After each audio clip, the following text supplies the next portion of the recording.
Okay guys, this is the last part of our baking serye today. Time check, it's 3:43 ng hapon. Ito na ang ating finished products. Ang ating vanilla-based cookies and cream and oatmeal chocolate cookie.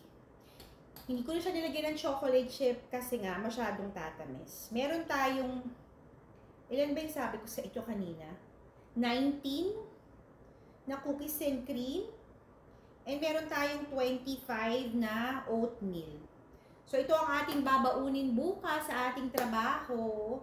Again, maraming salamat sa lahat ng mga sumusuporta sa akin dito sa Facebook world. Sa mga nag-heart or nagpapadala ng mga comments, maraming salamat. Kung nagustuhan niyo po ang ating videos, pwede po sanang paki-heart or paki-share na rin sa inyong mga kaibigan na mahilig magluto or mga simpleng buhay nanay lang dahil yan ang ating sinishare sa ating long form videos. Pasensya na po sa ating mga friends and followers na nag-iiwan ng bakas sa ating Facebook.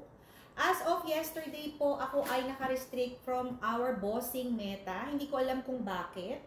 Kaya hindi po ako makapag-reply sa inyong mga comments at paunawa po sa lahat. Sana po ay patuloy nyo akong suportahan dito sa ating journey sa Facebook. Sana tayo ay lahat ay umangat at makuha natin ang ating mga goals. Yan lang muna for today's baking series video. Happy Sunday again! Remember, every gising is always a blessing. So don't forget to smile. God bless everyone. Bye!